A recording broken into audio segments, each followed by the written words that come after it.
Thanks, Chrissy. Welcome to the show, John. Thank you very much. It's my pleasure to be able to interview you today because I firmly believe that architecture and our settings do play a huge role in our mental health. And as a designer, a landscape architect, you have an enviable opportunity to structure that. So can you first of all tell us a little bit about WATG, its heritage, what it stands for? Of course, yeah. WATG stands for Wimberley, Allison, Tong and Gu. We're a firm that's been around for nearly 75 years, and I suppose we were formed in the sort of aftermath of the Second World War in Hawaii. It was the time that Pan-Pacific travel was starting as well, so a sort of very romantic time, and really from a very early stage, we decided to focus as a firm very much on destination design and this sort of synthesis of place and people. Wow. And what drew you into planning and landscape architecture? As a child, I always enjoyed being out in nature, and I grew up by the river, and my parents took me on endless walks to up forests and up mountains, and I think it was just always part of who I was from a very early stage. Could you tell me a little bit about your favourite projects that you're working on at the moment? Sure. It's very interesting. Recently, I think I've started to think very differently about the way that we work, and it probably all started about 4 or 5 years ago when a client came to me with an opportunity in Istanbul, right in the centre, right in the middle of Istanbul, and what they asked for was essentially a very urbanistic approach to a project. So they were expecting a piazza with lots of strong architectural statements and a place, a little bit like a sort of Piccadilly Circus or somewhere for people to congregate. And we looked at the brief and we thought, this is all fine and this is really interesting. But what we really wanted to do was give them something that didn't exist in the city. So we ended up planting 500-year-old olive trees and putting bean bags under the olive trees for people to gaze up into the sky and for kids to be able to see butterflies and bees. And we ended up essentially with a wildflower meadow and all of these different very soft elements. And I think that's really what started to turn the way that me and the team were thinking about projects. That's amazing. So why is it so important to promote this sense of wellness, well-being through your designs? I think that the architects and designers think so much about the way that places look, and we're surrounded by visuals. Architects create visuals of projects, and you see a photorealistic recreation or creation of how a project's going to look. But no one really thinks, or till now, I don't think people have been thinking enough about the way that people will feel when they're in a space and what it will do to them and what it will...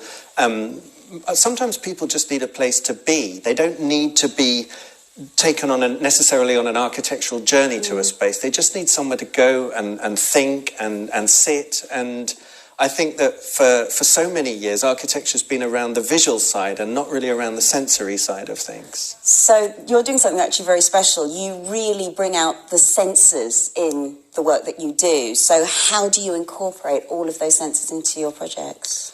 Some of it is really simple. The way that, for example, if you imagine that you're in a particular space and you close your eyes and you can feel the breeze on your face, or if you're able to observe grasses swaying gently in that same breeze, or if you can have a site where you're not guided around by signage, you're guided around by fragrance or something like this. So it can be very, very tactile and it can be very sensory. And I think that all the 5 senses are equally prevalent through this kind of approach to work. And is there anything in your designs where you've really kind of captured that essence of touch or smell or something that you've put into the work that you're doing? I really would say that we do it with everything these days. I think it's really kind of baked into what we're doing now.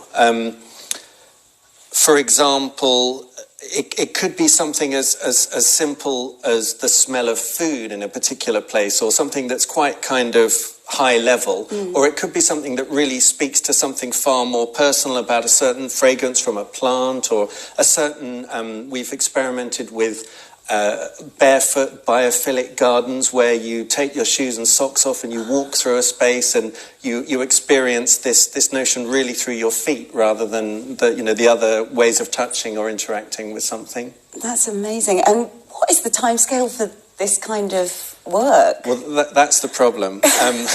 A lot of the work that we're doing, it all really started with a refreshed purpose this year. I sat down with the team and we talked about the fact that there was so much bad stuff going on in the world, and so many, I suppose, negative things around us. We're surrounded by so many negative stories in the news and things.